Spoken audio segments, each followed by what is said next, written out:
నిన్నగాక మొన్న నంద్యాలలో జరిగినటువంటి బహిరంగ సభ, ఆ బహిరంగ సభను చూసి తెలుగుదేశం పార్టీకి సంబంధించినటువంటి శ్రేణులన్నీ కూడా అధినాయకుడి దగ్గర నుంచి కింద వరకు కూడా భయపడిపోతున్నారు అని అనడానికి నిదర్శనం.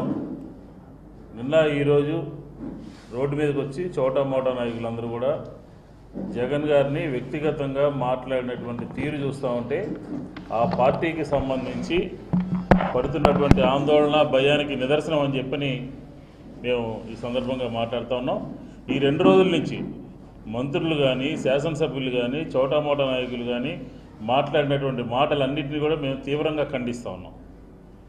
జగన్ గారు నంద్యాలలో మాట్లాడినటువంటిది ఒక మాటను పట్టుకుని ఆయన మాట్లాడింది ఈ రాష్ట్రంలో అప్రజాస్వామికమైన పరిపాలన కొనసాగుతూ ఉంది, దాన్ని ప్రజాస్వామ్యబద్ధంగా కాల్చండి, ఓటు ద్వారా నంద్యాలలో కాల్చండి అని చెప్పినట్టుగా మనం భావించాల్సిన అవసరం ఉంది.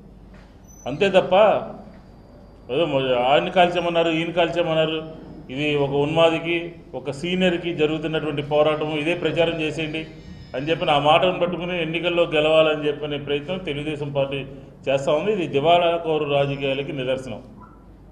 మొత్తం జగన్ గారి బహిరంగ సభలో మాట్లాడినటువంటి పూర్తి ఉపన్యాసం మీద బహిరంగ చర్చకు తెలుగుదేశం పార్టీ సిద్ధంగా ఉందా అని చెప్పని కూడా అడుగుతూ ఉన్నాం. ఒక మాటను పట్టుకుని దాని ద్వారా లబ్ధి పొందాలి అని చెప్పిన ప్రయత్నం ఏం చేశారు మీరు? అసెంబ్లీలో పాతరేస్తానని చెప్పారు మీ శాసనసభ్యులు, తాట తీస్తామన్నారు, మీ అంతు చూస్తామన్నారు. అంతకన్నా గొప్ప విషయం ఇది. తెలుగుదేశానికి సంబంధించినటువంటి శాసనసభ్యులు కానీ మంత్రులు కానీ మాట్లాడినటువంటి భాష ఏ విధంగా ఉందో మనకు తెలీదా? 3 సంవత్సరాల్లో పైగా బుర్ర జల్లేటటువంటి కార్యక్రమం చాలా తీవ్రంగా మొదలుపెట్టారు. జగన్మోహన్ రెడ్డి గారి మూలంగా పెట్టుబడులు రావు ఈ రాష్ట్రానికి అని చెప్పాను. ఇప్పటి వరకు మీరు తీసుకొచ్చిన పెట్టుబడులు ఏంటి చెప్పండి ఆంధ్ర రాష్ట్రానికి? ఇప్పటి వరకు మీరు తీసుకొచ్చినటువంటి పరిపాలన, మీ అభివృద్ధి ఏంటో చెప్పండి ప్రజలకి. అంతే తప్ప వ్యక్తిగతమైనటువంటి దాడి చేసేటటువంటి కార్యక్రమానికి ఫుల్ స్టాప్ పెట్టమని చెప్పి ఈ సందర్భంగా మేము కోరుతా ఉన్నాం.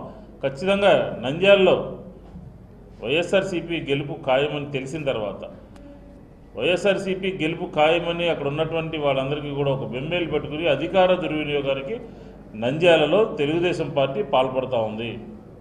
ఇది సరైనటువంటి విధానం కాదు. 21 మంది శాసనసభ్యులు వైఎస్ఆర్ పార్టీ మీద గెలిచి తెలుగుదేశంలో జాయిన్ అయితే రాజీనామా చేసి ఎన్నికలకు వెళ్దామని చెప్పి మాట్లాడితే దాని గురించి మాట్లాడరే? దాని గురించి ముందుకొచ్చి ఏం చెప్పాలో సమాధానం చెప్పకుండా వ్యక్తిగతమైనటువంటి దాడి చేసి క్యారెక్టర్ అసాసినేషన్ చేయడానికే తెలుగుదేశం నాయకులు కానీ మంత్రులు కానీ ఎమ్మెల్యేలు కానీ చూస్తూ ఉన్నారు. ఆంధ్ర రాష్ట్ర ప్రజలందరికీ కూడా స్పష్టంగా అర్థమైంది, నంద్యాల బహిరంగ సభ ఈ రాష్ట్రంలో మార్పుకి, ఈ రాష్ట్రంలో అప్రజాస్వామిక పరిపాలనకి నిదర్శనం అని చెప్పి ఈ సందర్భంగా మేము చెప్తా ఉన్నాం. ఏదో రోడ్డు మీదకి వచ్చి ఇతర రాజకీయ పార్టీలు పనిచేయాలంటే, ర్యాలీలు చేయాలంటే పర్మిషన్లు కావాలి. అధికార పార్టీ వాళ్ళు డైరెక్ట్గా ప్రతిపక్షానికి సంబంధించినటువంటి ప్రతిపక్ష నాయకుడి ఫోటోను తగలబెడతారు, దిష్టిబొమ్మ తగలబెడతారు. ఇదెక్కడి రూల్స్ నాకు అర్థం కావట్లేదు పోలీసులు. ఇదేం ప్రజాస్వామ్యం, ఇదేం పరిపాలన? ఖచ్చితంగా నంద్యాలలో ఆయన మాట్లాడినటువంటి పూర్తి ప్రసంగానికి మేము కట్టుబడి ఉన్నాము. దాని మీద బహిరంగ చర్చకు తెలుగుదేశానికి సవాలు ఇస్తున్నాము.